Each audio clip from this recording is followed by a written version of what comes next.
Welcome to Healthy Living. I'm Lori Johnson. Thanks for joining us. Today, our topic is changing the way we think, breaking addiction, something called neuroplasticity. As Christians, we're given a biblical mandate to take our thoughts captive, but how do we do that? Well, here to answer the question is Dr. Alan Weissenbacher, author of the book, The Brain Change Program, 6 Steps to Renew Your Mind and Transform Your Life. Dr. Weissenbacher, great to see you. Thank you so much for being with us today. Thank you for having me. So what made you want to write this book? Well, I was a pastor to homeless addicts for many years at the Denver Rescue Mission, and you could never predict who would succeed and who would fail. And sadly, these programs do have a fairly low success rate. And these people were coming with damaged brains, and I was really wanting to know, how can we do better? And so I began to look into and research how God designed the brain to learn and grow and say, okay, and from this, maybe I can know how to do things better, not only for programs like addiction recovery, but for the church in general. You were an addiction specialist and you were working with addicts who were in recovery programs, but so many of us are addicted to one thing or another. Many of us are addicted to sugar. Some of us are addicted to pornography. Some of us are addicted to gambling or even shopping. So many of us want to change our behavior. I know some people are addicted to, even Christians, many times Christians, angry outbursts. You know, I know so many people and people who want to do better, who want to eat better, who want to exercise, and yet can't seem to do what their brain tells them they ought to do.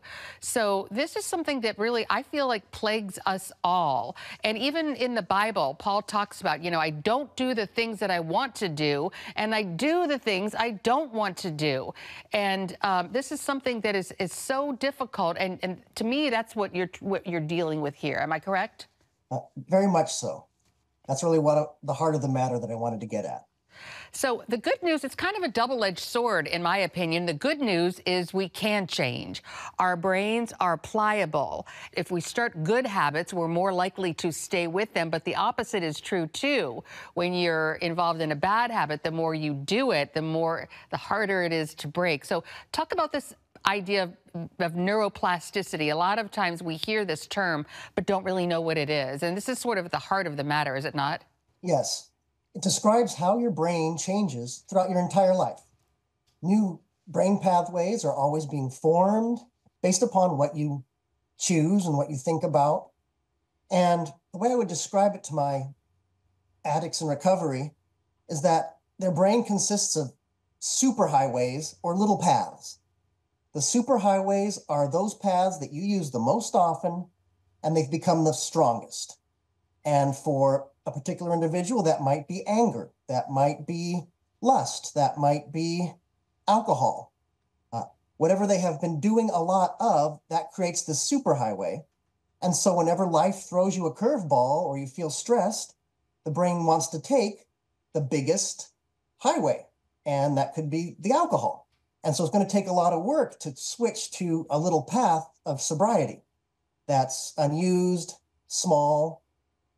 But I tell people the encouraging thing is every time you actively move your brain from this highway of, say, alcohol to the small path, you take one brick off the highway and put it on the path.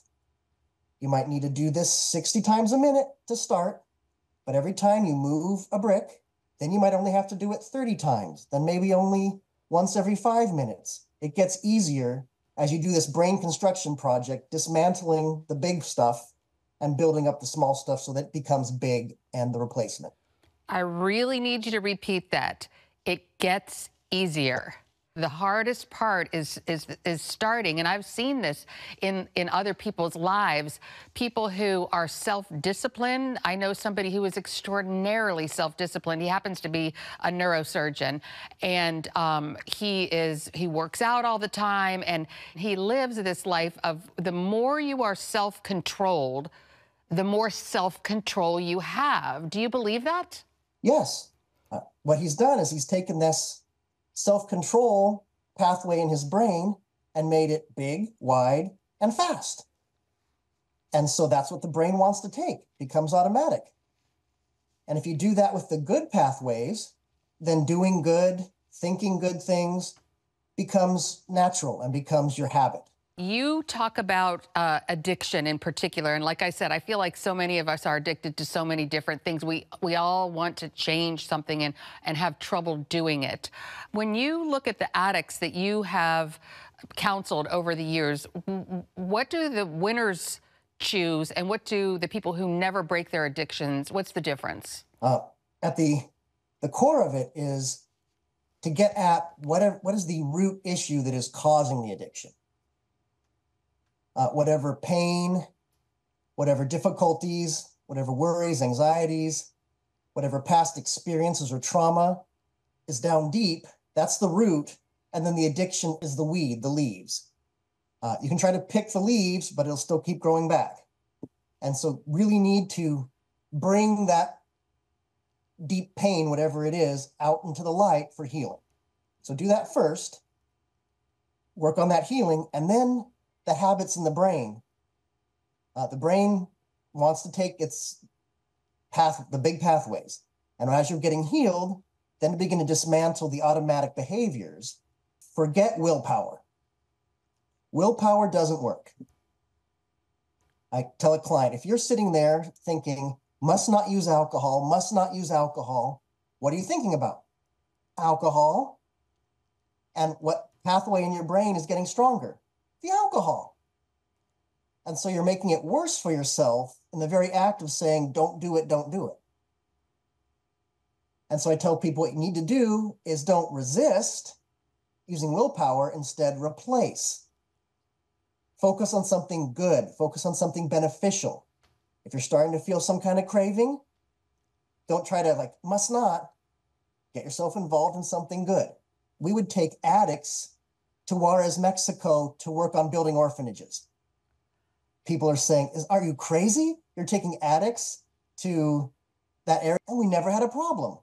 Why? Because they were focused on building that orphanage. They were doing good. That is very profound. That is fantastic advice, because I'm sure many of us do that every day. Wake up and say, today I'm not going to eat sugar. I'm talking about me. So this is obviously my issue. I never think about alcohol or whatever the other things, but it's like obsessed with, don't eat sugar, don't eat sugar. But it makes you just think, you're just thinking about junk food or whatever it is all the time. So you're saying stop thinking about that and put your mind on something else. How do you find that something else? And that will be different for each person. I say serving others, getting involved in a church, getting involved in public service.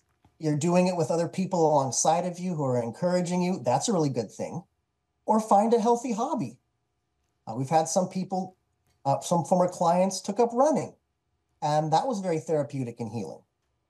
Just some kind of positive thing to shift the thinking toward and to keep pushing in that direction. Well, will there be failure as your brain keeps going back to the highway? Sure. But I say every time you switch, you begin to dismantle the heavy habits that have been hardwired. We're going to take a quick break and be right back with Dr. Alan Weissenbacher. The book is called The Brain Change Program: 6 Steps to Renew Your Mind and Transform Your Life. Stay with us. Welcome back to Healthy Living. We're talking with Dr. Alan Weissenbacher. The book is called The Brain Change Program: 6 Steps to Renew Your Mind and Transform Your Life. What a great topic. Everybody is interested in this. We all have stumbling blocks, behaviors and habits that we want to break and have such trouble doing it. And you said, hey, throw willpower out the window. It's not about willpower. It's about replacing your thoughts and training your brain to think a different way. Where does prayer come into this?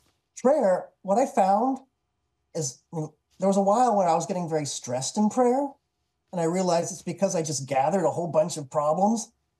And even though I lifted them up to the Lord, I still gathered a bunch of problems. But as with willpower, the issue was, where are you focusing in prayer? Are you praying, dear Lord, help me be free from alcohol? If that's your prayer, you're still thinking about the alcohol and strengthening the parts of the brain that you don't want to strengthen. And so what I tell people, don't pray backward looking at the problem. because that just means you're thinking about the problem, getting stressed and making those thoughts worse. Pray forward, which is now you're praying toward the solution. So you're saying, dear Lord, help me be sober. You're praying towards sobriety. Dear Lord, help me be a person of peace. So you're praying toward being calm and at peace instead of anger. And so prayer says, okay, I'm going to pray toward the solution and not the problem. So I strengthen those solution parts of my brain and not the problem parts. You talk about these 6 steps, and actually step number 1 is identify the thought. How do we do that? That just takes a little bit of brainstorming, pun intended, to think through, okay, what is it that needs to change? What is the thought that I want to make different? Is it, I keep craving alcohol? Is it, I'm an anxious person? Is it, my brain keeps turning to sugar? Or whatever that is, to just begin to pinpoint, okay, this is the problem thought, then this is the thought that I can take into the change program. So many of us can immediately identify what we think about. I've caught myself working out and saying, Lori, stop thinking about food. And then you say, number 2, evaluate. What do you mean by that, evaluate? Evaluate is not every thought needs to be changed. It's like, is this a thought, a problem thought that's prompting good action? Such as if I did something wrong and I feel guilty, I shouldn't change the thought. I should go make things right. Once you evaluate, okay, is the thought prompting an action? Do I need to do the action? Or is this a thought that I just need to change? Whether it's anxiety or alcohol, or I have a sweet tooth too. And so do I need to change the way I'm thinking about sugar? And then, okay, now I can bring that into the brain change program. So many people think the thought is bad. I know I don't want to think about whatever, but I crave it so badly. How do you said that you can retrain your brain with imagination. Where does imagination come into it? This was a big surprise for me when I was studying this stuff. I learned that your brain cannot tell the difference between imagining doing something and actually doing it for real in terms of how it changes your brain. Put that into practical terms. What does that mean? In practical terms, if I think about popping my coworker in the nose with my fist, or if I just imagine doing that, or if I do it for real, my brain changes the same. So if I'm imagining alcohol, or if I'm imagining sugar, imagining sinning, my brain is changing the same way as if I would actually be doing it. Whoa. So you're saying don't even fantasize about doing it, because that's just going to make you want to do it even more? Yeah, even though you think I would never do that in real life, the more you fantasize about it, the more it's actually changing the biology of your brain ever closer to making that a reality. I had one client tell me it was easy to cheat on my wife because I did it 1,000 times in my mind before. Oh, yes. Yes. Well, this is what I'm talking about. It can be applied to so many different things across the board. I'm telling a lot about myself here. I actually used to have a really bad problem with credit card debt. It's because I had no control over my spending. And I would tell myself, I'm just going to go to the mall. This is back when malls were popular, and just look around. I was just going to walk around and just look in the windows, but I wasn't going to buy anything. But you go there and you look at the stuff and you imagine it on you and how it was going to improve your life. And then you end up buying stuff. It's the same type of thing. You're imagining it being a part of your life. Exactly. And so with my clients, I'd tell them, okay, start imagining doing the right thing. We had a client who was worried about relapsing on a weekend pass. He was afraid he would run into an ex-girlfriend. And so you say, okay, start imagining the positive thing you will do if you run into this person. And just repeat it in your brain until that becomes hardwired. And a couple weekend passes later, he comes back and says, I ran into my ex-girlfriend, and guess what happened? I was walking down the street. She was in an open air cafe. She said, hello. And before I knew it, my body had turned around and I had ran 2 blocks away.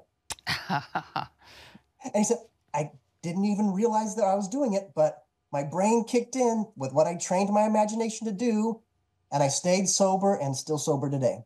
That's what Joseph did with Potiphar's wife. He ran away when Yeah. she was trying to get him, in trouble. Yeah, And he turn said, around and run away. are Yes. we training ourselves to do that in our brain by imagining doing the right thing? Yeah.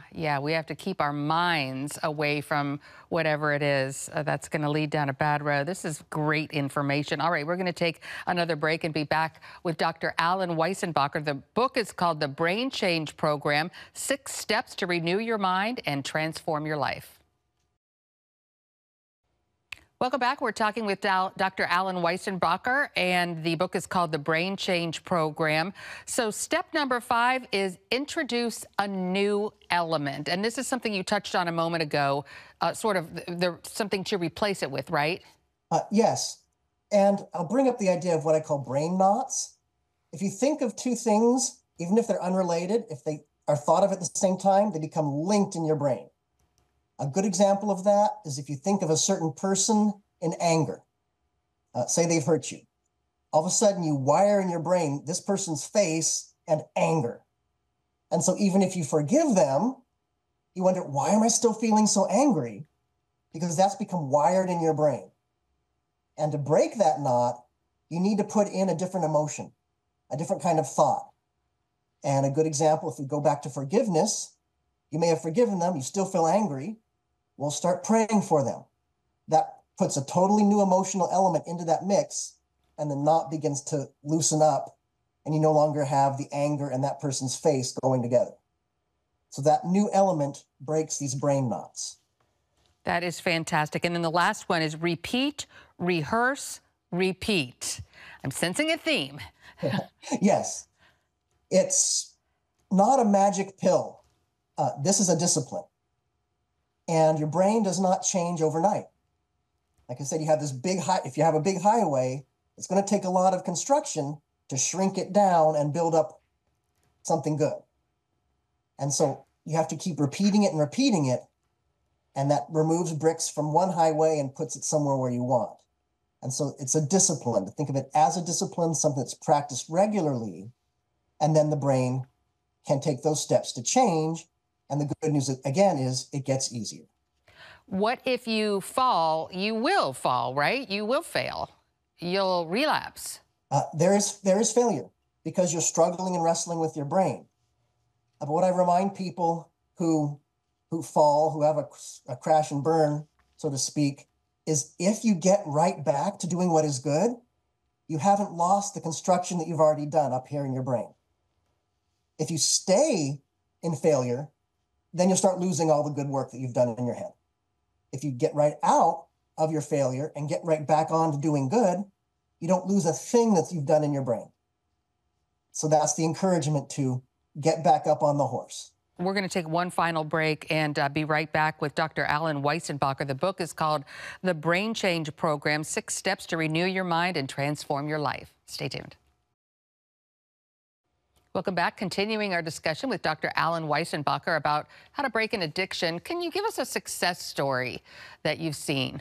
Well, I was going to actually wrap up with a story that talks about culture shock. Because when you make a change, you face culture shock because you're not used to the new thing, even if it's good. There was a time at the recovery program, and it was a farm setting where a fire had started, and it spread to the pig barn.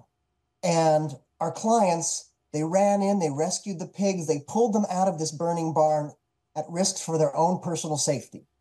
All the pigs are outside, they're watching the barn burn, and then a large segment of these pigs turned around and ran right back into the flames and perished. The clients were devastated.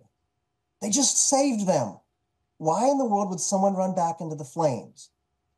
And I turned it around and said, how often is that exactly what you have done? Going back to the destructive patterns. You're here to make a change, and we need to work on our brains and to know that, and to stick with changing, even if it's hard.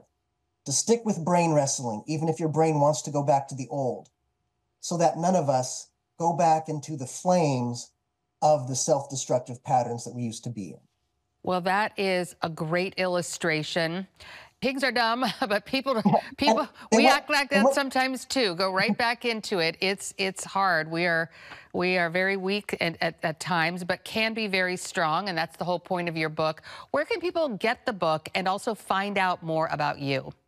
the Brain Change Program is on Amazon. You can look up Brain Change Program. That is a place for it to be sold. I also have a website, brainchangeprogram.com. And on that website, you can see information about upcoming events, speaking engagements, and sign up for a newsletter to hear more about what's going on or correspond with me personally if someone wants some recommendations or advice. Well, you are doing fantastic work. The book, I highly recommend it. Dr. Alan Weissenbacher, thank you so much for being with us today. We appreciate your time. Thank you very much for having me. And thanks to you for tuning into this edition of Healthy Living. I'm Lori Johnson, and we'll see you again next week.